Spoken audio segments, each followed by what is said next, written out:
targeting railway stations across the UK. The Wi-Fi systems at 19 stations in cities including London, Manchester, Liverpool and Birmingham were affected. People logging onto Wi-Fi in those stations were greeted with a page about terrorist attacks. The arrested man is understood to be an employee of a technology company which provides internet access to some network rail stations. And finally, astronomers have unveiled the most detailed map ever seen of our galaxy. From the violent births of newborn stars to the hidden mysteries of the galactic core, these new images show the Milky Way as you've never seen it before. The map is the culmination of more than 13 years of observations. Really is spectacular. You're right up to date with the latest news. Now it's time for headliners. For the very latest GB News direct to your smartphone, sign up to News Alerts by scanning the QR code or go to gbnews.com/alerts.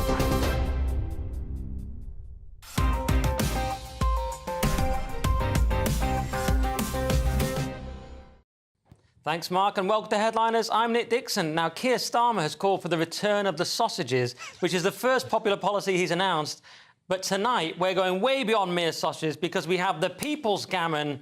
It is Mr. Paul Cox, there he is, and a man who eats raw meat for breakfast. Literally, it's Lewis Schaefer. Look at him, looking good. And lunch. I eat it for breakfast, lunch and dinner, whatever it is, if I have those meals. I've just found a hair in my water. It's like a public swimming bath here. I don't know what's going on. That's disgusting. I know. You wouldn't get that at the BBC, would you? You wouldn't get that at the BBC. Well, you know, I wouldn't know. Anyway, good banter, lads.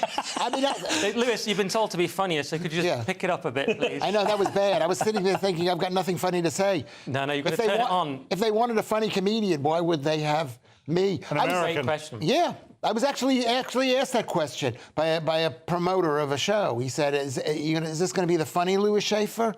Or the not funny. Or the dark Lewis Schaefer. Or the not funny. Find out tonight. Stay tuned, everyone. But let's have a quick look at the old headlines, since that is the name of the show. So the Daily Mail goes with Boris, my manly pep talk with Harry in bid to stop Megxit. We'll be getting into that hilarious story in a minute. The Guardian, Netanyahu says Lebanon strikes will go on despite ceasefire call. The Daily Express has, it feels like they don't want him to come back to me, which is about social care. The Daily Telegraph, I told Harry not to leave UK, reveals Johnson. He just didn't listen. The Times, Reeves set to profit by tweaking debt rules. And finally, The Eye has budget rule change, risks higher interest rates for longer. Fairly boring, and those are your front pages.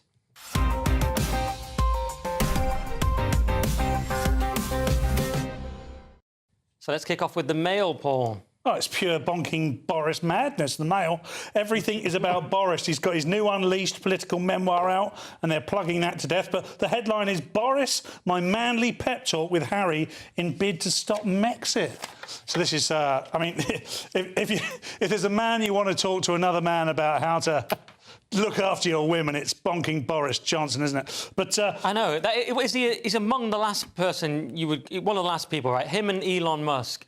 For they're not really like solid relationship guys, are they? No, and he's not that manly, you know. How dare you? I don't think he is. I don't think you think. I mean, I would ask Keir Starmer first. He seems more manly in a weird way. Than Boris? Have you not seen Boris doing a tug of war? Yeah. No, I'm going to tell you something about Keir Starmer. They did something similar to that at Eton, but they haven't got the videos. He's a guy who sees what he wants. And he takes it. Who is? Keir Starmer. Keir Starmer, yeah. Old people's money. Yes, he does. There's no doubt about it. The joy of the country. I like that it says unleashed, the political memoir of the century. I mean, how could you say that? 24 years in, it's going to be the worst one. Yeah, I mean, this is basically, Boris Johnson, he basically destroyed the country, destroyed the country during this time. Isn't he technically an employee here? So I think we want to calm down. I personally think he's a great guy. What do you think, Paul? Yeah, I didn't say there's anything wrong with bonking. I didn't give it all the destroyed the country chat that Lewis Schaefer is. I mean... Well, he destroyed his own political party. He brought in Brexit, which was, I guess, I could say, a lot of people would think is good, but he brought in mass immigration, and Keir Starmer. He did have a massive majority, though, didn't Pure he? sausages. But anyway, but isn't this more about Harry, though, and the relationship? Yeah, this is a lot more about... I mean, we haven't really got to that, but this is... He seems to be... Because he seems to promote himself as the man who can talk to other men and make changes in the world. And he's often... He's going around the world now, you know, talking for £100,000 a minute or whatever, trying to change hearts and minds. And one of them, apparently, is Prince Harry himself. Now, he said that he had a chat with him to try and stop him. It happened, so it didn't work, did it? So I wouldn't say this was the great example that he was hoping for. But this is, you know, this is an explosive revelation from the first chapter of Unleashed. Yeah, this is basically a book advert on the front page, isn't it? That's is a bit, great. yeah. If you can get your book advertised on the front page, that's pretty cool. You've basically won at life. Yeah, I don't know how much money he's going to make. I don't know how much money. Really, he didn't tell you. The Daily, no, but didn't get the email. No, but you said it's an advert, so I'm thinking, well, how does the Daily Mail? The Daily Mail must have paid him a couple £100,000 That's how it works, mate. to run this thing, and they want to increase the revenue. The thing that I find very interesting about this is the Daily Mail's only £1.10. Really? That is interesting, Lewis. And you get a lot when of... I say that, I mean the opposite. So let's do the Times then, Lewis. The Times, lots of news in the Times. The Times. Lots of news. No one should go to the UK, claims Musk after summit stuff. There is lots of news there. I'll give that to you. There is lots of news. That's what I like about the Times. But the Times is £2.80 compared to... Right. I mean... Is this where we're at now? You're like when Thatcher was like, do you know the price of a pint of milk? You're really proud to know the prices of all the papers by reading them off the sheet. Yes, I'm not proud. I buy the Daily Mail because it's got a lot of news. This is, Lewis, you're offering such a low product now. I know, You read out the prices of newspapers on because air. I got a call today saying, be funnier. That's why. I'm sorry about that call. I want to apologise I regret it now. to the people out there for this show in advance. This is going to be my worst show ever. So you heard me funny. You thought, I'll read out the prices of newspapers. I know, I'll get him. But it was also said we should go over the entire page and do the thing. No one said any of these things to me. Or I was told that. We were told that to go over the entire page. I don't know what you're talking That's about. one thing. But, you know, you could have asked me, don't go to the UK. I'm telling you, I'm looking at you, and I'm here. And I'm here. You fall in love, and they break You know your what's heart. amazing? You haven't looked at any of the front page. I have. I just said that. That's the first thing. And then Reeves set the profit by tweaking debt rules. And she's trying to get more money by saying that that debt is different than it used to be. Yeah, that Musk one is huge, isn't it? Musk saying, I don't think anyone should go to the UK when they're releasing convicted paedophiles in order to imprison people for social media posts. So Musk is taking it well, this whole snub. He's been snubbed from whatever thing Starmer's doing. Yeah. Because Starmer was snubbed by him. And now, you don't want to get into a snubbing war with the richest man in the world who owns the most influential social media platform. That's just my 2 cents. Well, he's not going to win, is he, Starmer, on this? But all the time that Starmer does things like this, it's just adding fuel to Musk's fire. Musk is going to do... Musk can...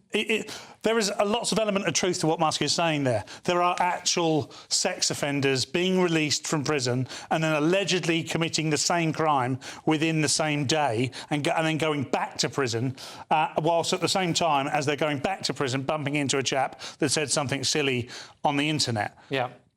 Which is a ludicrous optic. Yeah. I mean, it's almost as bad as saying sausages instead of hostages, but not quite. I called it Operation Arkham Asylum, which you won't get because you haven't watched the first Batman. No, we had this Tim discussion. Burton. He hasn't seen the I don't first think I have. Batman. Well, neither Everyone's seen the first Batman. I You've haven't not seen it. Yeah, but Nick and I have a similar You look age. like a minor character in it. Well, Anyway. I was in the last one. I was in the opening scene of Batman, which was filmed out at the mayor's house. In 1957? No, it wasn't. And It was like just very lastly, there's a story at the top from David Baddiel putting anti-Semitism on the stage, and that's Josh's new play. So let's do the Guardian poll. I'm so sorry. Oh, loads going on here. Loads and loads going on here. First thing, though, there's a review at the top. Bland, boring and bafflingly shallow, which I think is something to do with the Sky News paper review, but I haven't read it fully. But they do say, and Netanyahu says Lebanon strikes will go on despite ceasefire call. He's determined now. I mean, this is a man who's leader of a country that's been attacked, and obviously nearly a year ago now, and boy, is he making them pay for it. The thing that's going on in Lebanon does worry me slightly because it's just an escalation. And the reason it worries me, irrespective of whether you can argue whether he's entitled to or not, is it's a huge escalation. And the more countries that essentially Israel targets, the bigger the problem is going to become for them in that part of the world. It's not a huge escalation is not huge because Hezbollah, which is like Hamas, but up there, has just been firing rockets on Israel for a year now. They've been in a state of war, and Israel hasn't been in a state of war. So Israel decides, okay, we'll fight back, and so let Israel do what it needs to do. Sorry. Do you know what? Sorry. Just going to finish sentences with sorry. I shouldn't have said that. I should be like everybody else. We, let them. No, here we go. Look, there is a potential World War scenario that starts in the Middle East because of this. Right. And sounds bad. It does sounds bad. It is bad, Nick. However, I'm not sure how this ends. And people like Keir Starmer standing up at the UN today saying, got to ceasefire now, is also the same man that says, yeah, but we support Israel. A lot of these people have absolutely no idea what's going on or who they support. But what does it mean, ceasefire? What is the term ceasefire? You have to know the history of the country, and I do. I was forced to study it when I was a kid.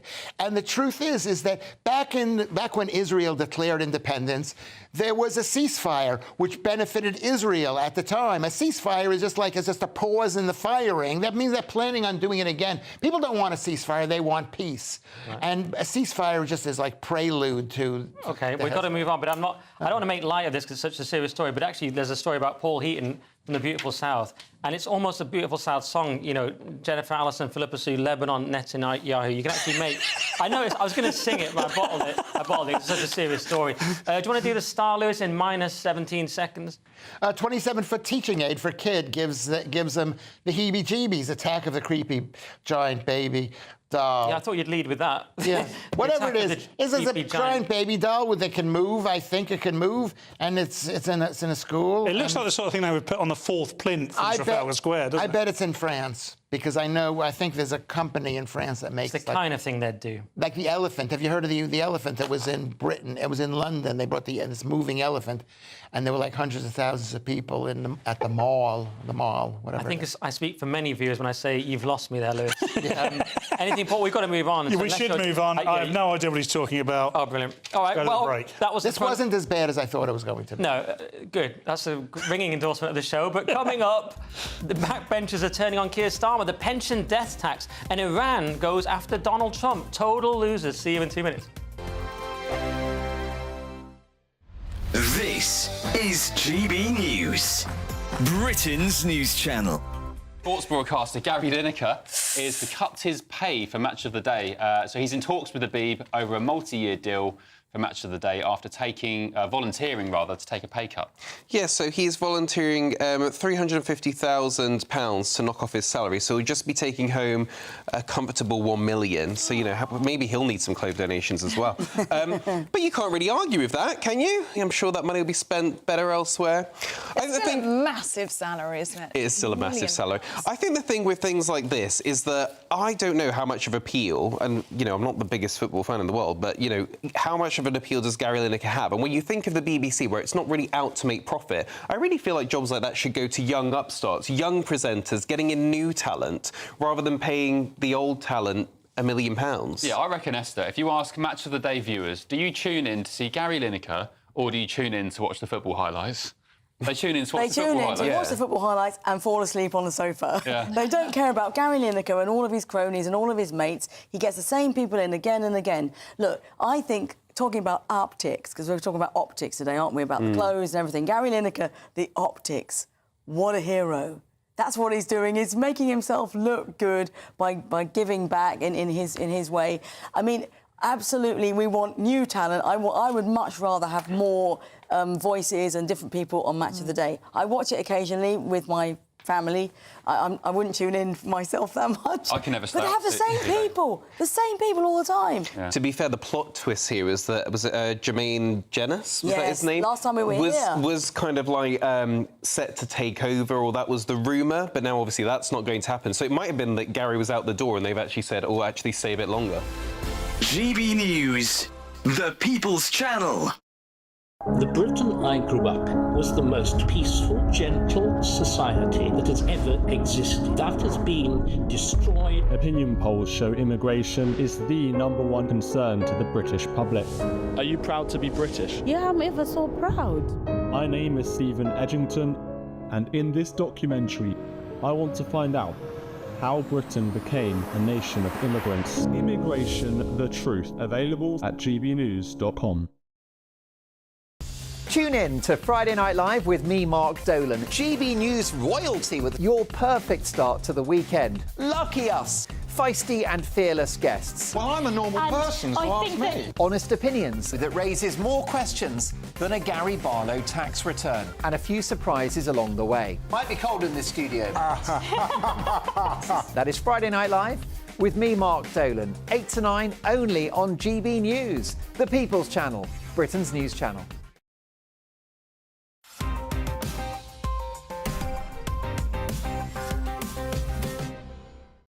Welcome back to Headliners. I'm Nick Dixon, still here with the meaty combo of the People's Gammon, Paul Cox and Lewis R. Schaefer. There he is, waving. For the radio listeners, he's waving for no reason. Let's do the Telegraph. And apparently Keir Starmer likes to listen carefully to his backbenchers, take their feedback on board, then modestly arrive at a decision. Just kidding. He ignores them and behaves like Keir Stalin, Paul. Absolutely. He doesn't engage, says the Telegraph. White Labour's backbenchers are turning on Starmer.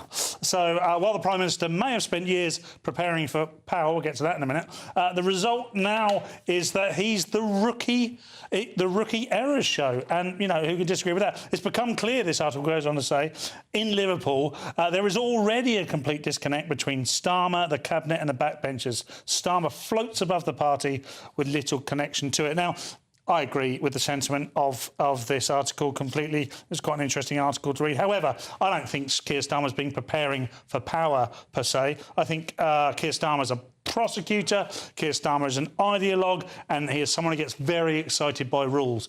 Power to him is a kink. It's not something he's been preparing for. It's something that he enjoys in his private alone times. Wow, that sounds vaguely libelous. So I just want to say he doesn't enjoy power. Honestly, in his alone have you ever time. seen a more excited man by rules? Service, service, service. He loves rules. And that's not just someone bringing him his new glasses. Nice. I thought Rosie Duffield put it well when she said he just doesn't engage. I hear this a few times, but he behaves like a politician, but is not actually interested in politics.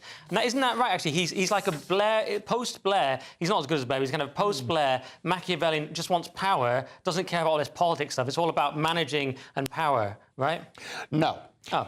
No, he is a politician, but the people who's voting for him are the world team, our team world. I like the way you switched it there to try. Well, I forgot what it was, what I was talking about. Because he was saying yes, you said no. And then you had to think, why do I mean no? Well, because no is always more interesting than I agree with you.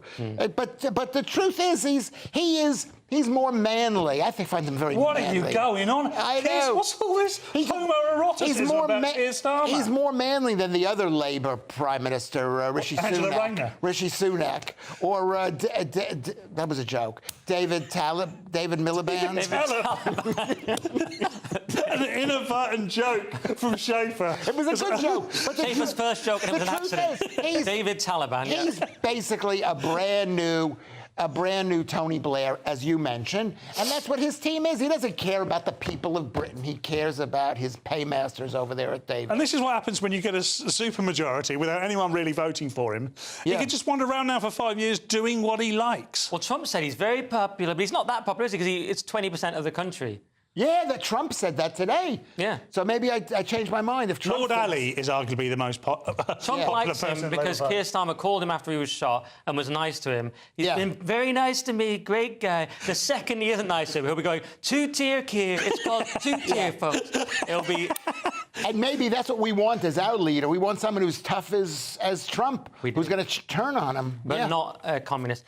All right, let's do the Express. And Rachel Reeves is plotting a pension death tax, which sounds scary, but then so does everything Rachel Reeves says, because her mouth moves like she's trying to eat a very large club sandwich, Lewis. I don't know about that. I don't watch her on TV like you do. You're obsessed with that. Obsessed, yeah. I think you should apologise for her. I didn't write that. You're going to have to apologise to David Taliban. But you made a choice to say it. Paul wrote it and right. Yeah. Did you enormous club sandwiches is all I was thinking about. Did you not see the weird way her mouth moved when she was doing that speech the other day? No. And it just didn't look like a real person. I didn't see it. She'd been told to smile, but she can't. Yeah. So she had to try and work out what that meant. It looked like No, I can't say that. But it looked like it was being done with, like, wires or something, like in an old-school animation. You're so wrong for, like, focusing on a physical appearance. Where you just focus on what she believes in. And what she believes in is fears Rachel Reeves plotting a pension death tax as Chancellor, she's the Chancellor, looks to scrounge cash. She's saying, we're going to tax people's pensions. And as soon as they die or whatever, as soon as they're taken out of the bank, as soon as somebody says, I want to... Basically, they put it in the bank for 40 years, they get a bad interest rate, and then they get taxed on it when they come out. I think that's the way pensions pretty much. work. I mean, currently, individuals can take 25% of their pension pot tax-free up to about 270k. So very, very hard-working individuals here. And I seriously, hate is not even strong enough. I hate these tax policies, particularly when it's robbing hard-working people to pay for future policies that are absolute nonsense. I mean, these are entitled ideologues in charge of this country now. They're flouncing around with Lord Alley's credit card in their back pocket, doing whatever they want, making policies up as they go along. And now they're saying what we're going to do is take money off the working people. Are you having a laugh? It's just a new thing. You're trying to get, like, a viral moment. You've gone full, like, gammon in the audience at question time. They're just flouncing around. I'm sick of it. I, for one, the gentleman at the back there, I, for one, am sick of these bankers' bonuses. The man in the pig tie. The man in the pig tie. Yes, that's me. That was so people's gammon. That was unbelievable. Every time you say ideologue, I just think of Jordan Peterson. They're ideologues. It just comes to my head every time, and it's ruining the show. All right, let's do the Mail. And Keir Starmer is set to visit Brussels to reset relations and not in any way rejoin the EU by the back door, Paul. Yeah, get this. Keir Starmer to visit Brussels next week on a mission to reset EU relations. And as Ambassador hints, that Block's price will be to strike a deal to take more migrants. Your reading was influenced by Lewis. It was ridiculous. I was like, we've already got one guy that can't read. I mean, the idea, first of all, that Keir Starmer's going to go and see Ursula von der Leyen next week and strike a deal that the UK takes more migrants. That's disgusting. He's about on par with what I would expect now. It wouldn't surprise me. I think we are getting to a point where someone like Keir Starmer should only be allowed to make one policy a month. You know, give him the tablets, put him in the room. There's got to be a safe space for him. Return of the sausages. Yeah, exactly. And that's a good point. We should say to him, until all the sausages are back here, you're not allowed to make policy. Oh, you know what? Don't make fun of the guy just because he misspelled. Pronounce the word too, whatever it was. People do that. The truth is that Europe is bad for Britain. I am Team Britain, even though I'm not British. But my kids are British, and I think we need someone who's going to fight for Britain. And you can't be sure that Keir Starmer is not going to sign a deal with those horrible people. I think genuinely what he will do is do some backroom deals. That does bring the UK closer. To EU alignment again.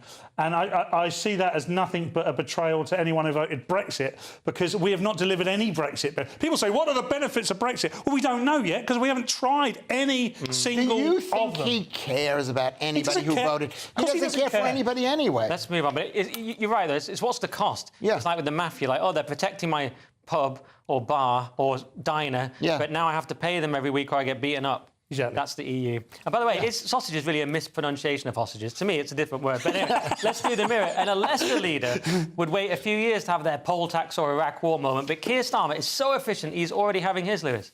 Yes, story number 8, winter fuel payments. Good. Story number 8. Well, I just thought... Stop giving away the internal thing. I've been told. Totally irrelevant information. It says Lewis, this is in the Daily Mail. Winter fuel payments could return. Why is that funny? Well, I don't know. Keep going, Lewis. You can do it. Is winter fuel payments could return for millions of pensioners as new legal claim launched. And this is the Daily Mirror, which is a left-wing thing, so they're going kind of against the... Don't laugh at this, Nick. I'm laughing at what you said. It says Lewis about a piece of paper. I don't know why. It means it's just for me. Anyway, some couple in Scotland... What is funny about that? A couple in Scotland are suing. They say, we want our winter fuel payment, which is £300. And because it was like they just went in there and they just checked it. They just said, we're not giving out the winter fuel payments. And they said, hey, wait, not so fast. Does this match the Equality Act? But the truth is, them taking away the winter fuel thing only affects old white people. So there's no problem there. I see. I mean, Paul, I'm no expert, but it seems not ideal when you're being sued already for your new policy. Yeah, I mean, what are we, in the first 100 days? I doubt that was in the plan. Right. Yeah. Make a policy so bad that the Mirror are against you. I mean, even Carol Voldemort is against the Labour Party. She has to sit on LBC every day now and field calls from people that say, "What have you done to us, Carol?" And it is all your fault, Carol, so whether you like it or not. However, story 8, as you say, Lewis. Lewis. It does say that. This is probably the first sensible thing to come out of Scotland since Sturgeon resigned. It hasn't come out yet. There's just 2 people suing. It wouldn't affect England anyway because there's a different law system in Scotland. So should they win this legal battle on the equality basis, it probably wouldn't apply in England anyway. But what the interesting thing is now is they're going to get tied up in this legislation because the idea that the Labour Party are being attacked by the Equality Act of 2010 is actually very funny. That is funny. That was their whole deal. Yeah. I'm amazed he hasn't just condemned these pensioners as far-right thugs yet. Far-right thuggery. Do you know what I mean? That just works for everything. Like you say, they're old white people. So and the truth is, you should never give people money because you can never take it back. Great point. Let's do the Telegraph. And when Iran's brutal theocracy is trying to take out your opponent, that's when you know you're on the right side of history, Paul. Yeah, exactly. Revealed in the Telegraph, Paul, story 9. How Iran...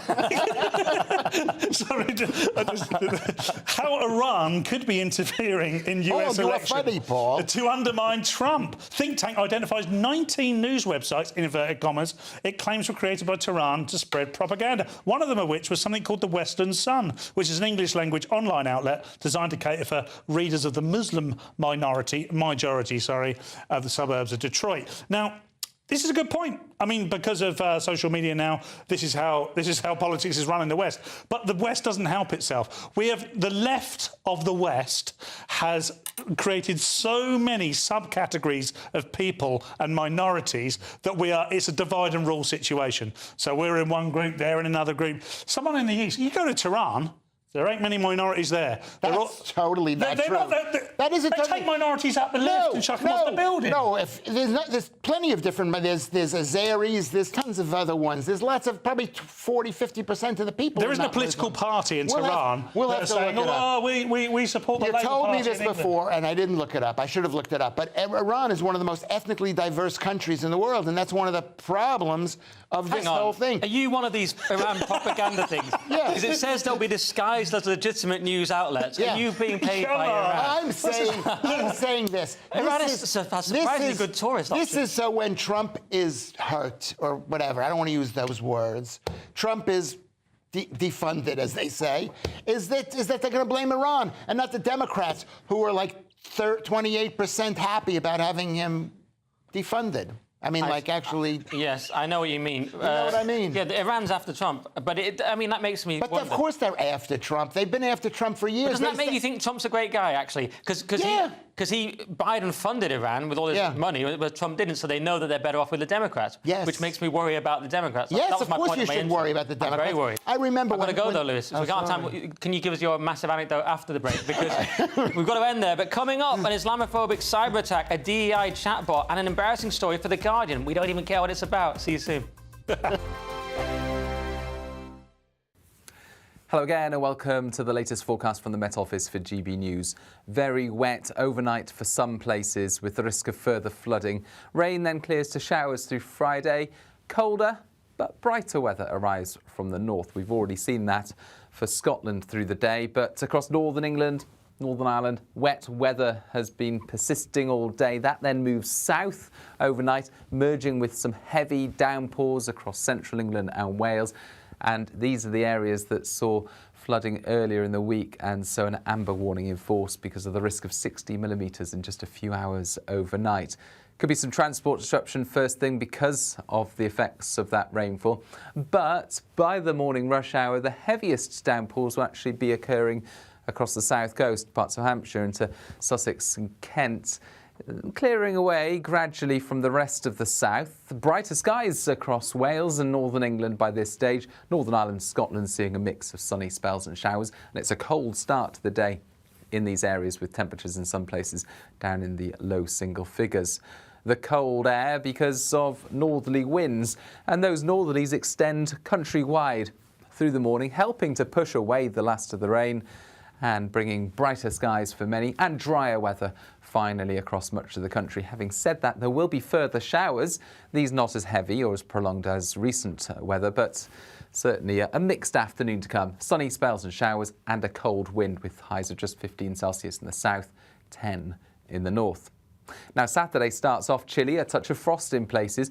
Bright, though, across the south and the east, and we keep decent spells of sunshine into the afternoon.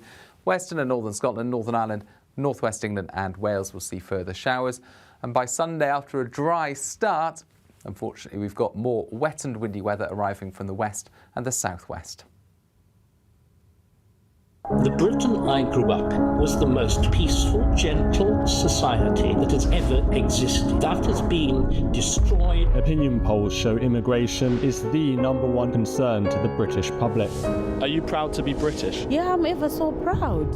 My name is Stephen Edgington, and in this documentary, I want to find out how Britain became a nation of immigrants. Immigration, the truth, available at gbnews.com.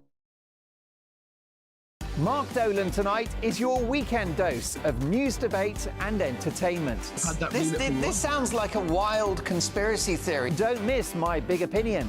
Mark Meets and my take at 10. Democracy is a funny old thing. And we don't do boring, not on my watch.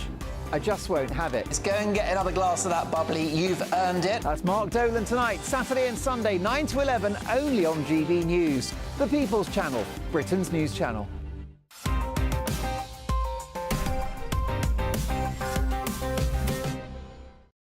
Welcome back to Headliners. Let's crack on with the Mirror and the words we all wanted to hear. Chris Whitty is back, Lewis. Oh, my God. It's the return of Anthony Fauci. Chris Whitty says NHS capacity. This is story number 10. What name's on it? For the people keeping track, Daily Mirror. It says my name is on Lewis, it says. Yeah, it says Lewis, so I'm meant to be saying this. Chris Whitty says NHS capacity very low before COVID-19. Inside intensive care ward hell. I read this. You read it? And I regret reading it because Chris Whitty is like a poor man's Dr. Fauci, and Dr. Fauci is a murderer. I say that. No, he's not just. I say that was that? satirical content, and we want to apologise. He's not a murderer. He's a great doctor. Yeah, so he's my doctor. It's saying that Chris Whitty was in a hospital during the time of thing, and it was like horrible in the hospital. In the time of the COVID thing, and people were dying. Of course, they were dying. You're plugging them into ventilators and killing them. Of course they were dying. Of course they were dying when you're telling people they're going to die. Of course they were dying when you lock them into nursing homes. They can't see their family. Of course they're dying. Anybody who takes a COVID vaccine... Am I allowed to say that? I've got no idea. Probably not. It depends what you're going to be about to say. I mean, if you were going to say anyone that takes the COVID vaccine, go to my website. I've got a better one. Then probably not. The Schaefer vaccine. No, but what am I allowed to say? You've got a new catchphrase, almost nothing. You've got a new catchphrase. Which is what? Of course they're dying. Of course they're dying. Of course they're dying. When you're trying to, it's like everyone's in shock that old people are dying. Why are they dying? Because you're killing them. Anybody who takes a COVID vaccine. I have not taken any COVID vaccines, and I wouldn't take a measles vaccine or a. You know what, Lewis? This is one area I agree with you on. I keep getting texts. Take your flu vaccine. Yes, take your COVID vaccine. do. I'm like, never. Why are you texting me? Stop texting me. Because they want you dead. Yeah, and why are you texting me, Lewis? That's a separate question. Go on, Paul. Lewis has spoken for a long time. Well, it says here, I mean, the main crux of the story for me was whether he was asked whether we should bolster the bed and staff numbers in ICU. Professor Whitty replied, there are strong arguments for that in between emergencies. That's quite terrifying because he's obviously suggesting there's going to be a new emergency soon, which he's entirely aware of. Bill Gates. Which he's entirely aware However, of. Because our first COVID didn't enslave the people and murder enough of them. There is more we could do for the NHS. Yeah. All the other stuff aside that you said, there's more we can do for the NHS. One thing we can do for the NHS is stop spending £10 billion a year on climate alarmism. We can try and keep our old people warm by not robbing them of 300 quid. I mean, expecting the Labour Party, as it stands now, to fix this problem in the next 5 years is like asking my cat to make me dinner. It's not going to happen. Yeah. It's just ludicrous. This story means nothing. I know it's part of the inquiry, and there are all sorts of very meaningful things that need to come out of that inquiry. The fact that we didn't have enough beds going in, the fact we haven't got enough beds now, is a problem. But who's going to fix it? Because I tell you what, there isn't anyone in charge now who could run a bath, let alone the NHS. Okay. Because it can never be fixed. We've got to move on. But someone's telling me something I can't hear. But I think it's that the vaccines many people think are safe. Is that right? That's your job. I would imagine, I would imagine you're being told something like that. Yeah. So that's my view as well, and the view of GB News. They save lives. They saved a lot of lives, Lewis. Right. What you're saying is completely wrong. It's your opinion, and you won't be booked again. And they save lives. OK. Good. We've got that. Let's do the Times. And the owner of The Guardian has fallen short of their climate goal. This is the first time we've seen hypocrisy from The Guardian, Paul. Unbelievable stuff from The Guardian here. So Guardian owner misses climate goal despite fossil fuel divestment. So this is the £1.3 billion endowment behind The Guardian newspaper, and it's missing its Paris goal to limit global warming, despite being one of the first big funds to commit dropping fossil fuel investments almost a decade ago. And because they are, because there isn't one of these climate alarmist wallies that is delivering anything that they said they would do. I mean, even Greta Toenail now has nothing to do with climate change anymore. Whatever her name is something like that, isn't it? And she, she's fighting for Gaza now. She wants a ceasefire. She doesn't mention. She's not sailing around the world anymore, so she doesn't have to get the bus. She's worried about Gaza now. These are all just floating in the wind. These people are absolutely nuts. There is climate change. It's not killing us. It's simply not killing us. And you probably ought to listen to what the director says now. Oh, yeah, climate change. Well, I just want to say, for balance, climate change is killing us. And it's killed people. But can I say the anti-balance, which is I'm with Paul. People like you, Paul. You can just see there's lots of feeling. And for balance, people don't like you, Paul.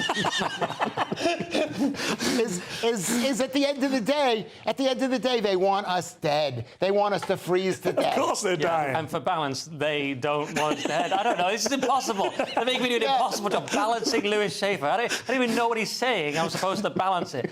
Let's do the Mail. And a cyber attack led to websites displaying an Islamophobic message, which Lewis will now read out in full along with his home address.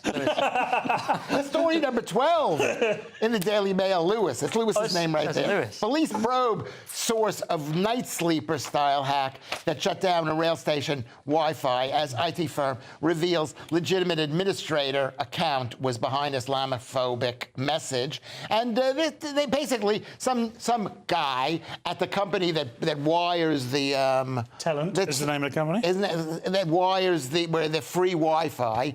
So when you plugged into the Wi-Fi, it came out to "I love England." It says we love Europe, and then linked with some supposedly Islamophobic stuff, which is just a list of terrorist attack.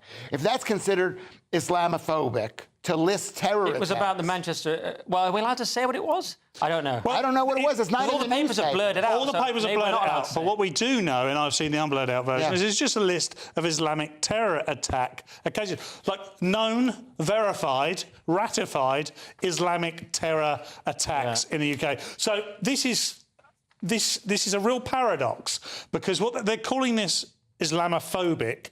And my point on this would be, why wouldn't you be Islamophobic about people that do these things? Now, we have to have open discourse on this. I'm not sure that's Islamophobic. I think listing terror attacks that have been undertaken by Islamist terrorists is not Islamophobia. It's probably they've got the new definition of Islamophobia that Labour have just no one have got and yet. They don't want to go to prison. Because we probably will, just for saying it. We've got to move on. Go on, Liz. The question is, how many years is this guy going to go to jail for? He's probably going to go to jail for 38 months. That's my guess. I say 38 months. He's going to be sent to jail, but he won't do 38 months worth of time for posting this. Well, we don't know, but let's move on and do the Telegraph. And the Met Police have reduced the number of stop and searches in a fresh new initiative to increase crime even more, Paul. Yes. Met Police stop and searches plummet despite rise in knife crime. Like there's a correlation between the two. Yvette Cooper, the Home Secretary, believe it or not, has backed stop and search as an extremely important tool against knife crime. Who would have thought it? She's a clever lady. Stop and searches by Metropolitan Police officers have fallen by more than a fifth in just a year, despite record rates of knife crime. And, of course, knife crime is a huge issue in this country. And we know statistically that stop and search is a great weapon against stopping people carrying knives. Now, the downside of this, of course, is the statistics also have shown in the past that far more black people have been stopped. However, if it's considered racist to stop and search and stop knife crime, perhaps we're going to need a little bit more racism. Because what we do need to do is stop this knife crime epidemic across our capital city and across all major cities in the UK. Yeah, although your enemies are going to clip that bit if he's saying we need more racism. Yeah, so let him deny it. Let him deny that. Is number one, you're wrong, Paul. Thank goodness you're for that. wrong, Paul, because it's freedom of speech and freedom of walking. You shouldn't be stopped and searched when you're walking down the street if you've done nothing wrong, for any reason, whatever the reason is. So there is no good reason for stopping. Do you hate it when you get stopped, Lewis? No, it stops me. I'm waving my hand. Police, come over here. Have you seen me on TV? Like, who's this guy? Nothing. Sitting apart with his pants down. I only have like 11,000 followers on Twitter. That's not bad. Follow me on Twitter, please. It's not Nick Dixon numbers. Lewis Schaefer. No, how many do you have? No, I'm only on about 8. I haven't checked. I think it's 35,800. Is that right? I'm losing. And the problem with knife crime in this country is there's not enough guns. If we had more guns, people wouldn't be carrying around knives. We don't really have time. So we need to... Hang on, guys. 1 minute. Let's just do this one in 1 minute. In The Guardian, a new AI chatbot could help companies incorporate DEI. Finally, they'll have cutting-edge technology that they need to employ woefully unqualified people based on political correctness, Lewis. That is true. That's basically the story. This is story number 14. Lewis, in The Guardian, it says corporate America's failed to embrace DEI. Yeah, because... people don't like it, and it really is bad. I would assume if they pick somebody just because of DEI, they might pay their bills and feed them and give them a warm home, but it won't make them satisfied on the inside. Yeah, so it's bad. It's a mad idea. I mean, no one likes DEI. It doesn't work. It's like, let's come up with an AI bot, Paul. Yeah, but saying that corporate America has failed to embrace DEI is ridiculous. It's the hub, the mecca of DEI, corporate America. It's fading, though. So, and they've spent, it's only failing because this is a Guardian story perpetuating a lie. I don't believe this story whatsoever. I think this is a nonsense.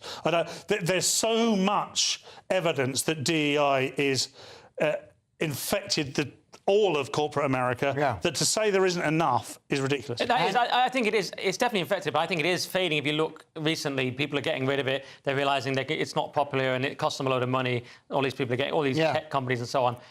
Anyway, we've had a balanced view, which is How great. much money have they spent on DEI? According to this, $350 billion. Money well spent. That is part 3 obliterated. But coming up in the final section, chicken wine, farm washing and not washing. See you in a sec. The Britain I grew up was the most peaceful, gentle society that has ever existed. That has been destroyed. Opinion polls show immigration is the #1 concern to the British public. Are you proud to be British? Yeah, I'm ever so proud.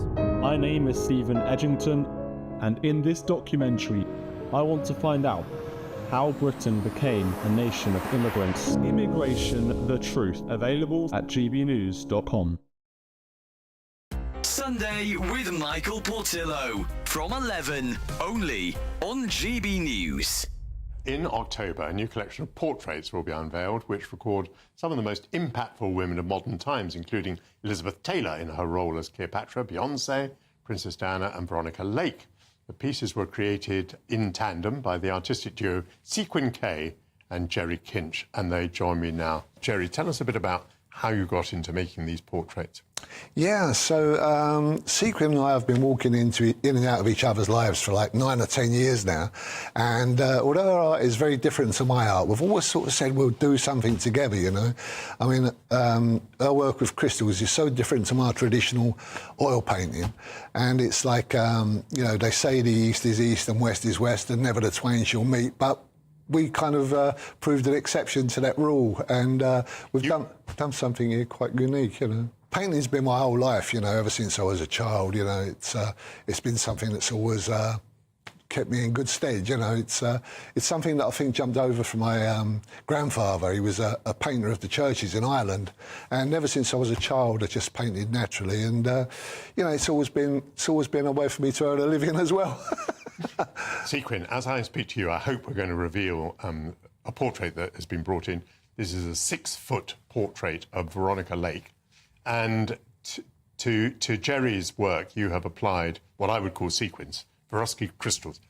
How do you apply them? The Swarovski crystals have been applied one by one in a sort of a meditative state. And I use a syringe with the strongest glue in the world and also some little tools and they're just placed on one by one. So it's sort of like a modern-day pointillism, I would say. GB News, the People's Channel. The king of breakfast TV is back. That's right.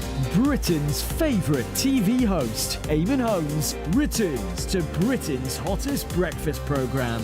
Breakfast every day from 6 a.m. Only on GB News, Britain's news channel. I'm Mark Dolan, and this is GB News, the People's Channel, Britain's news channel.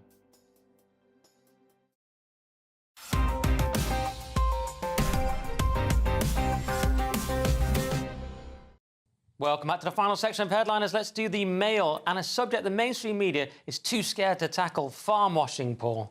Yeah, farm When will they talk about the farm washing? Do you know what? I don't think I was entirely aware of it, but British farmers demand big six supermarkets stop farm washing, as you say, Nick, using fake. Well, this is using. I don't know what farm washing is. I didn't do, but it is using fake brands and Union Jacks to fool shoppers that food comes from quaint British family farms, when in fact it just comes from industrial US-style mega farms, where it's not really the sort of farm you drive past in the Hampshire countryside. It's tucked away somewhere in Kent with steaming coal turbines and stuff like that. However, this is from a guy whose name is Guy Singh Watson. Now he leads the Farmers Against Farm Washing campaign, and I think this is a really valid story, because I will walk around a supermarket and think, oh, look, it's British grown food, produce, whatever, and I'll buy it on that basis. The idea, and if it looks like it's come, if it's got little chickens on it and it's like it's come from a farm down the road, that'll also help me purchase as well. If this is just some industrial scale nonsense going on, and it's a real... Isn't that... Go on. Sorry? No. I was going to say, isn't it weird that the British flag is so frowned upon, and we're not allowed our flag, especially the English flag. But if you see it on food, they're like, give me that cheese. So actually, people do like the flag when it's on a cheese. We all like the flag. So we're going to have new laws that say you can't put a flag on a thing. That's how it starts. The truth is that the guy who's organising this campaign is a guy, and he owns a company that has vegetable box.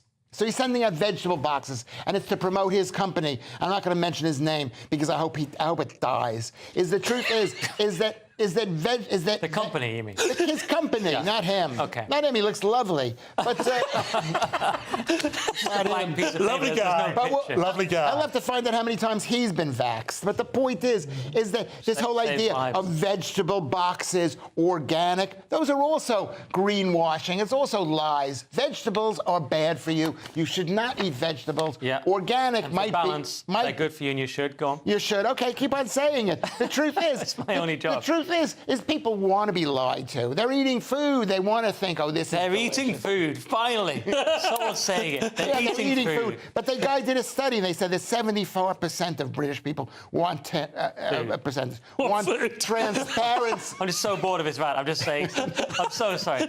Nobody said that's how it starts. No. Flags on food. Oh, that's how what starts. No one knows. We don't. No, they take over the country. They take over the country. They're constantly telling us you can't eat this, you can't eat this because there's a flag on it, whatever. Right. But the truth is, 74% want transparency in their packaging, which is what you're saying. But that means 26% don't want transparency. They want to be lied to. And those people deserve a voice as well. Let's do The Guardian. And apparently America is taking on the UK's language. I kind of feel like that already happened. It's called English, Lewis? English, the other British invasion, how UK lingo conquered the US. And this is story 16. Lewis. New thing.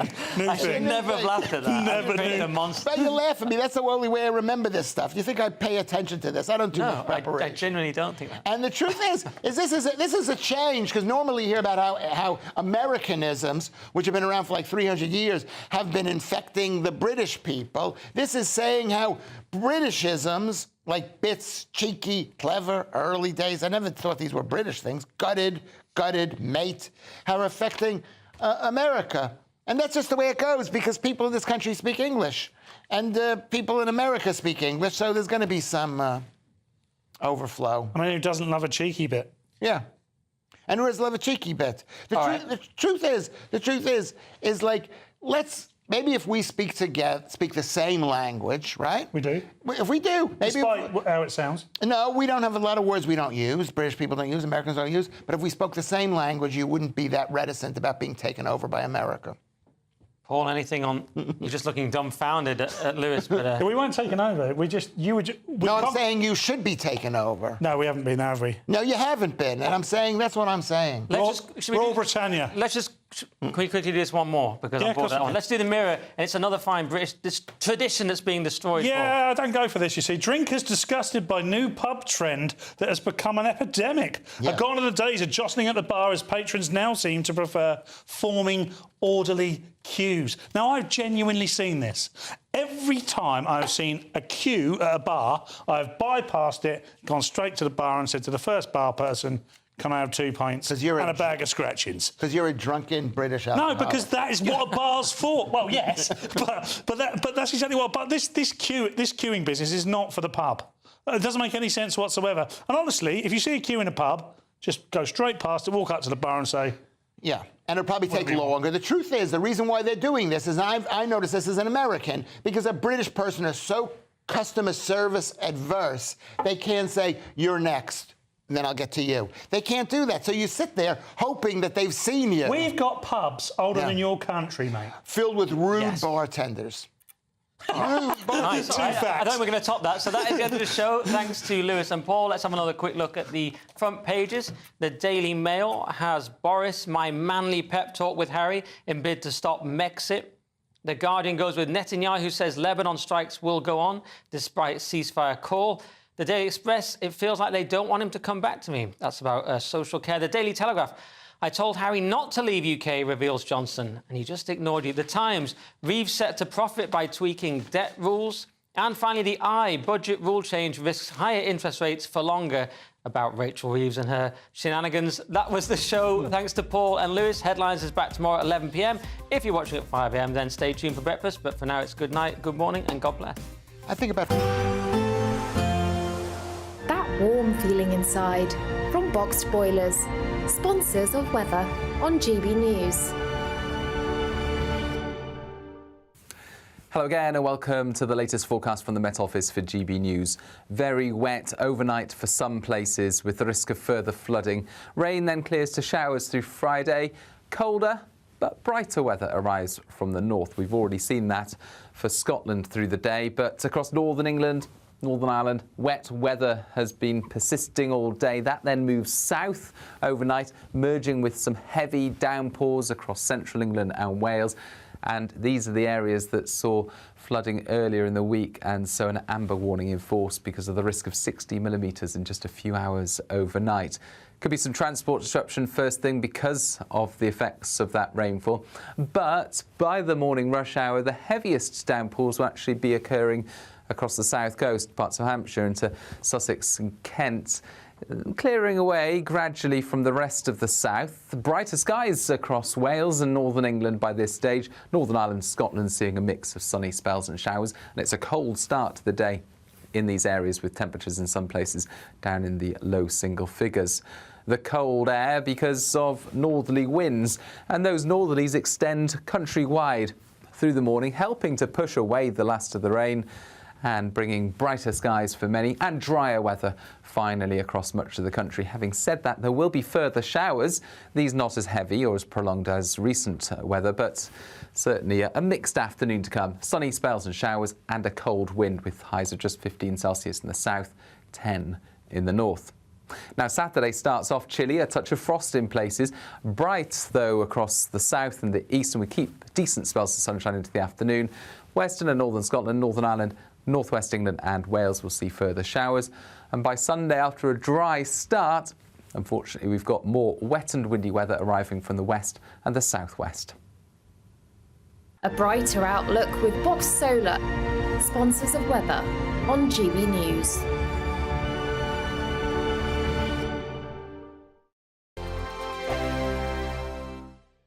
You could be the next Great British Giveaway winner with a whopping £36,000 in tax-free cash in your bank account. Imagine getting the winning phone call for that. £30,000 cash? Oh my God, I'm going to cry. Yes, you see, that is absolutely fantastic. Wait, the moon. Oh my God, this is amazing. For another chance to win £36,000 in tax-free cash, text CASH to 63232. One entry costs £2 plus one standard network rate message. Or text BONUS to 63232. 5 entries cost £5 plus one standard network rate message. You can enter online at gbnews.com/win. Entries cost £2. Or post your name and number to GB08, PO Box 8690, Derby DE1 9TT. UK only. Entrance must be 18 or over. Lines close at 5 p.m. on the 25th of October. Please check the closing time if listening or watching on demand. Good luck. Good afternoon, Britain. Your lunchtime update on the stories that matter across the UK. From breaking news and insightful analysis, inspiring stories and lively debates. You're comparing yourself to a former Prime Minister. Which is it? Stay informed, stay updated, stay entertained. I just don't know how anyone would not want to be there. Every weekday from midday. We are Good Afternoon Britain, only on GB News. Britain's news channel. Welcome to State of the Nation, daily plunge into the stories shaping our country. I'm Jacob Rees-Mogg, and Monday to Thursday we bring you the insights, the facts, the truth about how our country is being governed. Because what happens in Downing Street matters down your street. Tune in to State of the Nation every Monday to Thursday, 8 to 9 o'clock. Only on GB News, the People's Channel, Britain's news channel. Join me, Camilla Tominey, for a frank and honest discussion with those in power that cuts through the spin and gets to the heart of the issues shaping our nation. You haven't confirmed that you want to stand as leader, but you haven't ruled it out either. This report basically says that he's not fit to stand trial. Is he indecisive? Incompetent? I deliver the dose of reality Westminster needs. That's the Camilla Tominey Show at 9:30 every Sunday on GB News, the People's Channel, Britain's news channel.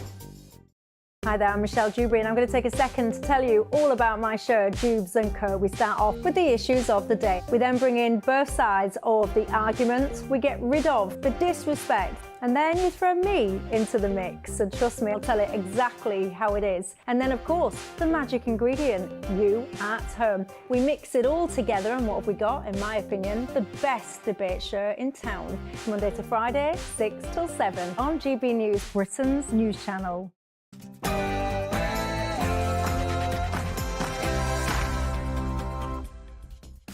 A very good evening to you. It's Thursday, the 26th of September. I'm Martin Daubney, covering for Nigel Farage, standing in for the big man. Now, put down your cup of tea and brace yourselves, because have we got a story for you. The House of Lords has warned the public that citizens must be ready to fight in war for their country.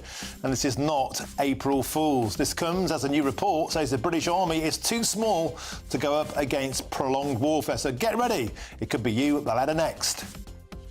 And just 24 hours ago, we learnt about the news that 37 domestic abusers were wrongly released under Labour's scheme to tackle prison overcrowding.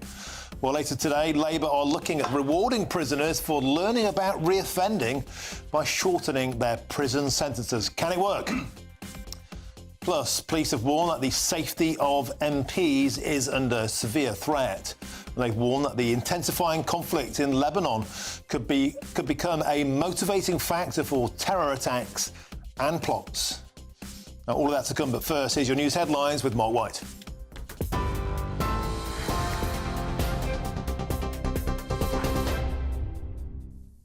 Good evening. The latest headlines from the GB News Centre. The Prime Minister is due to address the United Nations this evening as he joins other world leaders in calling for an immediate ceasefire in the fighting between Israel and in Lebanon. Sir Keir's speech comes on the day the Israeli military targeted and killed another top Hezbollah commander. Mohammed Sarour, a senior leader in the terror group's aerial command, was killed in an airstrike on a building in southern Beirut. The US Defence Secretary Lloyd Austin has warned the situation is rapidly escalating. And we now face the risk of an all-out war. Another full-scale war could be devastating for both Israel and Lebanon. So let me be clear. Israel and Lebanon can choose a different path. Despite the sharp escalation in recent days, a diplomatic solution is still viable. Scotland Yard has issued a call for any potential victims of Mohammed al-Fayed to come forward. 5 women have claimed they were raped by the former Harrods owner, who died last year at the age of 94. A number of others say they were sexually assaulted by him. The current managing director of Harrods, Michael Ward, has apologised and said the business failed colleagues. The family of a teenager who was murdered in Wolverhampton have told a court they're devastated, totally heartbroken and confused. 2 12-year-old boys found guilty of murdering Sean Sisahai in a random machete attack are being sentenced this week. The killers were convicted in June of murdering the 19-year-old who was stabbed in the heart and suffered a fractured skull in November last year. They're believed to be the youngest defendants convicted of murder in Britain since Robert Thompson and John Venables, both aged 11, were found guilty of killing 2-year-old James Bulger in 1993. The Hollywood icon Dame Joan Collins has taken a swipe at extreme political correctness. Speaking to GB News presenter Andrew Pearce, she said she was definitely no fan of woke culture. Consider myself to be feminine and a feminist, and why should we be called female actors? I find it demeaning. I think it's gone out of control. Really, you can't say anything, people get offended. We've lost our British sense of humour. And finally, astronomers have unveiled the most detailed map ever seen of our galaxy. From the violent birth of newborn stars to the hidden mysteries of the galactic core, the new images show the Milky Way as you've never... For the very latest GB News direct to your smartphone, sign up to News Alerts by scanning the QR code or go to gbnews.com/alerts.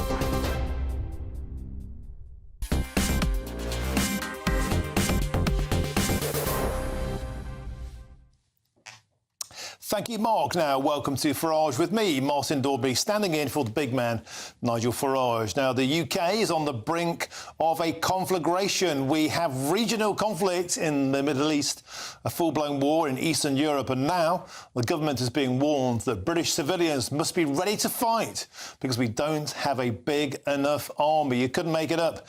A new committee report from the House of Lords has said that the country must adopt the mindset of a nation under genuine threat. Lord Kitchener is no longer saying your country needs you, but the country is ordering you to fight for king and country. Well, joining me now to go through this is Lieutenant Colonel Stuart Crawford, defence analyst and former British Army officer. Always a pleasure to have you on the show, Lieutenant Crawford. Let's face it, this idea is absolutely bonkers. The notion that Lords, average age of about 300, can be ordering young men and women to go and fight for their country is absolutely preposterous. I know we've got the smallest army since the Napoleonic era, the smallest RAF since its inception at the end of World War I, so few Navy sailors that we are scrapping ships. But the notion that we can force British citizens to go to war is for the birds, isn't it? Good evening, Martin. Well, yes, that's one way of looking at it. I would just say that from the outset, the people who send our young men and women to war are us, the electorate, and we do that through our elected representatives in Parliament. And the House of Lords has a peripheral role in that, an important one, you might think, but it's peripheral to that. It's down to the Prime Minister and the government and the Parliament to do that. Having said that, although I haven't read the House of Lords report in any great detail, I have read a lot of the media coverage of it, and I think it's pretty accurate, to be honest.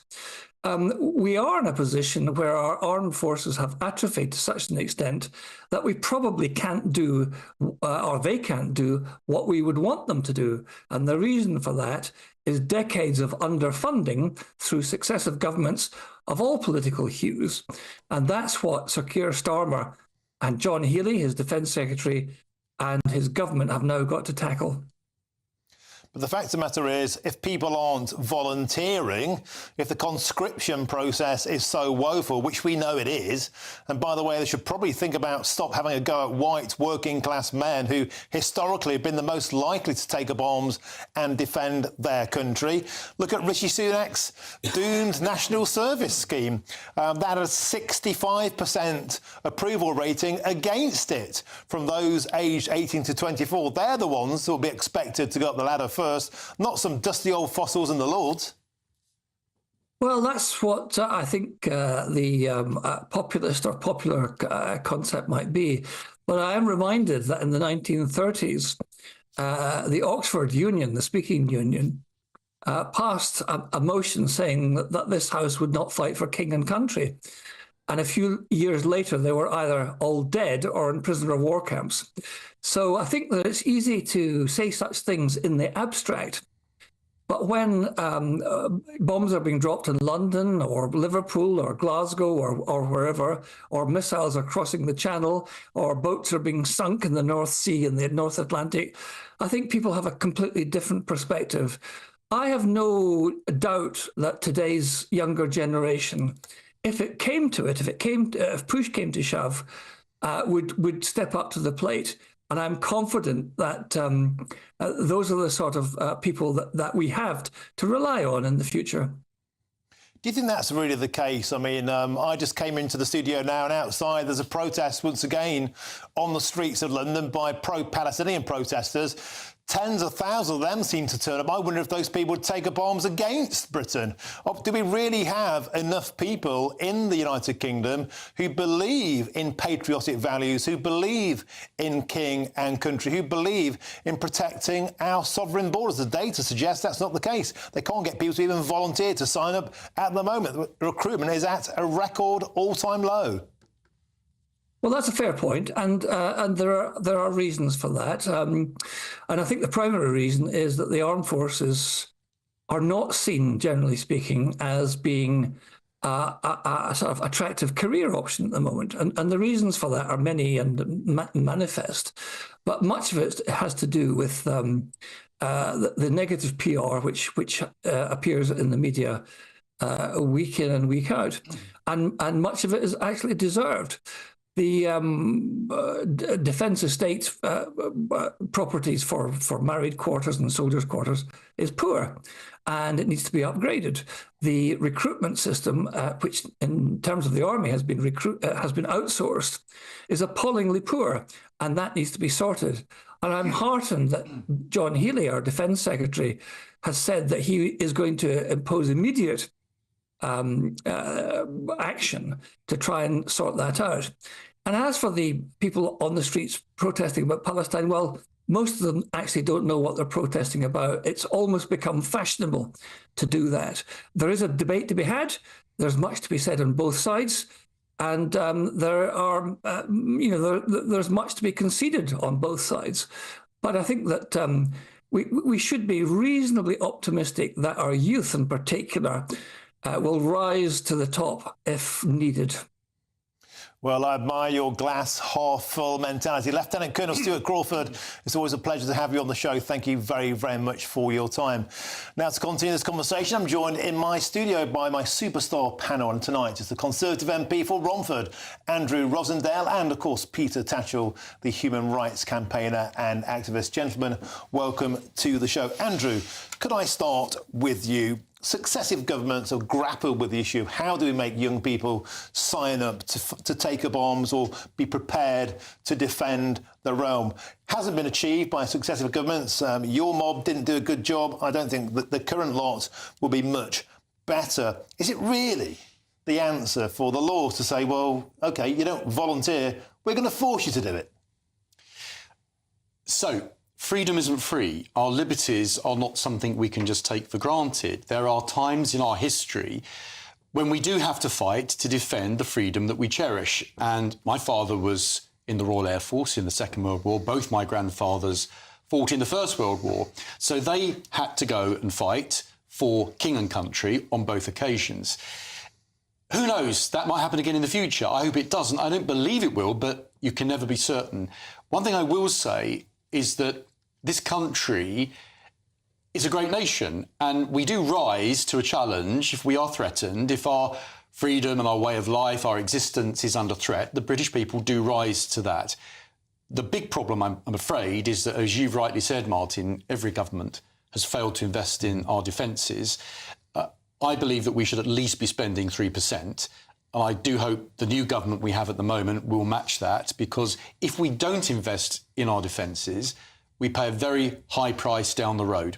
I wonder, Peter Tatchell, back to my point about how many people actually believe enough now in Great Britain, the United Kingdom, in the monarchy, the realm, everything that the country stands for seems to be almost taken apart from within academia, from within a lot of the mainstream media, from, I think, a lot of within the political circle. Do we now find ourselves in a position where particularly people on the liberal left, people outside tonight, so I wouldn't call them liberal, but they're protesting against Britain on the streets of London.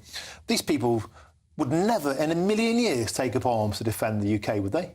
Well, the people protesting for Palestine outside tonight, they're not against Britain. They're against Britain providing arms for what is a quasi-genocide in Gaza and increasingly in Lebanon. So it's not about they're not patriotic, it's just they don't agree with a particular policy. Now, going back to the original question, the last time I spoke with senior officers at the Cambridge Staff College, I asked them about this issue, and they said absolutely they wanted a professional, highly trained army. They did not want conscription. They thought British excellence comes by having a professional army that's well paid, the job is attractive, and in particular, the terrible accommodation issues that face lower ranks and married service people. That's a really major stumbling block to recruitment. And I think it's quite shocking that the officers in the British Army have fantastic accommodation. The lower ranks do not. It wouldn't pass muster in Civvy Street to put people in accommodation that some of our lower ranks have to live in military service. So we need to address those changes. If we make it a more attractive option, then we'll get the recruits, and then we'll have the highly excellent professional army that we need and deserve. It's an excellent point. And Andrew, we've been covering today on GB News the Homes for Heroes scheme put forward by Sir Keir Starmer upon first casual analysis.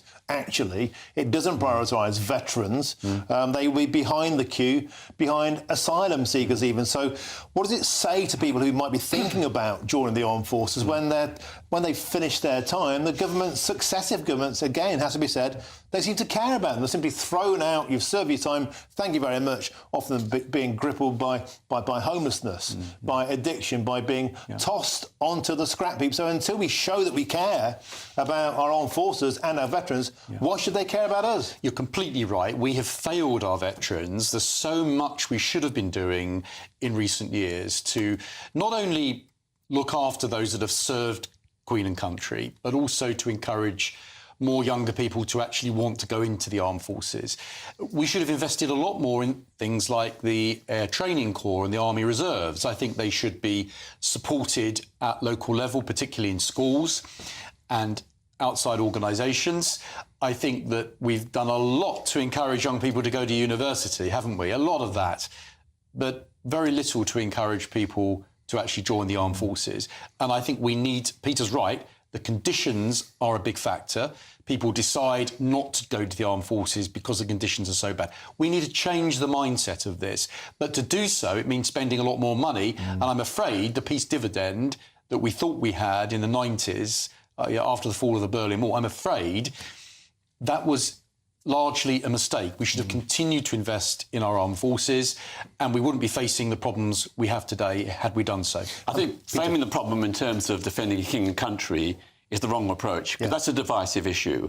Andrew's right. It needs to be about defending our democratic way of life and our freedoms. If you sell the military on that basis, then I think more people will be inclined to join up. Why do you think that's divisive? Is it because the monarchy in itself is divisive, and why would I be prepared to die for the king? Is that what you're saying? Well, among young people, nearly 40% want to abolish the monarchy and replace it by a democratic elected head of state. So if you say the military is all about defending king and country, the royal family, a lot of people are going to be turned off. You don't want to turn them off. You want to make it as open, inclusive as possible, and that's why freedom and democracy has to be the rallying call. I think that's I think you're going a very wrong road there, Peter. Look, you have to swear oath of allegiance to the King to serve in the armed forces. It's something that people should be proud to do. It's an honour to serve King and country, as my father and my grandfathers did. To suggest that it's because they don't want to show loyalty to the King, I don't meet a single young person in my constituency that thinks that's an issue for them. During the Second World War, people didn't sign up and enlist in their millions to defend the King. They signed up to defend our democracy against Nazi fascism. That's a very, very different issue, and we want to make the military You're entitled to be a Republican, but that isn't the issue over this. Yeah. I think you've both got excellent points. I think you're right. And I think that's a sad thing, but I do think Peter is right on the fact that a great many people now don't seem to be prepared to stand up for the monarchy. It's been taken apart by the establishment, by the media, by the BBC. And by their own scandals. Yeah, there is that. But look, great start to the show, gentlemen. Thank you very much, Andrew and Peter. Now stick with us, because coming up, the government could try to resolve the prisons crisis by introducing a points-based system that could lead to early releases thanks to good behaviour. Is that the answer? We'll discuss that next.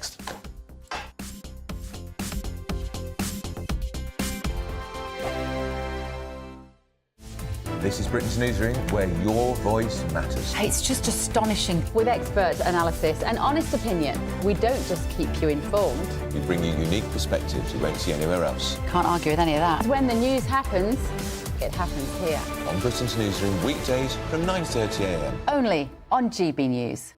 It's Patrick Christie's Tonight, and here we do things differently. It's explaining the absolute madness of this, doesn't it? It's explosive. I mean, this is very good. It's lively. 850. Your government sat there, Sean, and it did nothing. It's controversial. And the Middle East has been in turmoil since before I was born. It's everything you need to kickstart your evening. Everyone's had their Weetabix tonight. I love to see it. That's Patrick Christie's Tonight, weeknights from 9 p.m.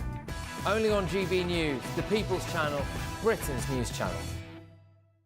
The Britain I grew up was the most peaceful, gentle society that has ever existed. That has been destroyed. Opinion polls show immigration is the #1 concern to the British public. Are you proud to be British? Yeah, I'm ever so proud. My name is Stephen Edgington, and in this documentary, I want to find out how Britain became a nation of immigrants. Immigration, the truth, available at gbnews.com. Mark Dolan tonight is your weekend dose of news, debate and entertainment. This sounds like a wild conspiracy theory. Don't miss my big opinion. Mark Meets and my take at 10. Democracy is a funny old thing. And we don't do boring, not on my watch. I just won't have it. Let's go and get another glass of that bubbly. You've earned it. That's Mark Dolan tonight, Saturday and Sunday, 9 to 11, only on GB News, the People's Channel, Britain's news channel. Good afternoon, Britain. Your lunchtime update on the stories that matter across the UK.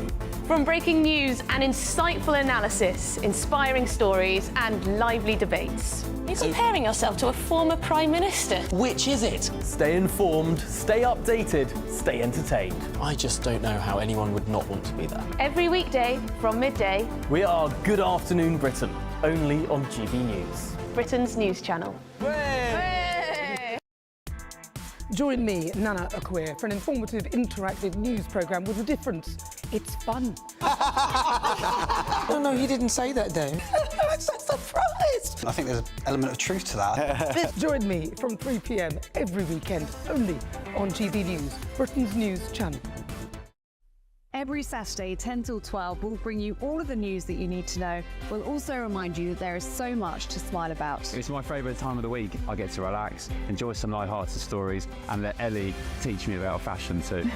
That's Saturday Morning Live, every Saturday, 10 till 12. Only on GB News, Britain's news channel.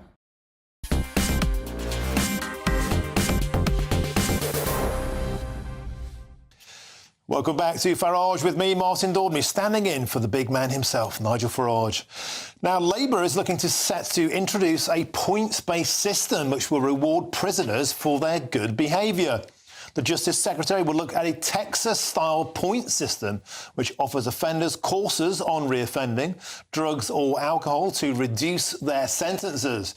And the news comes after 37 domestic abusers were wrongly released from prison yesterday under Labour's controversial prisoner release scheme following its action plan to reduce prison capacity. Well, I'm still joined in the studio here by my superstar panel. That's the Conservative MP for Romford, Andrew Rosendale, and, of course, Peter Tatchell, the human rights campaigner and activist. Gentlemen, thank you for your company as ever. Peter, I'm going to start with you. It may come as a surprise to you. I think this idea has merit. I've spent a lot of time in prisons, I hasten to say, for the right reasons. I go into prisons to talk to young men about what it means to be a man, to try and give them some insight to help to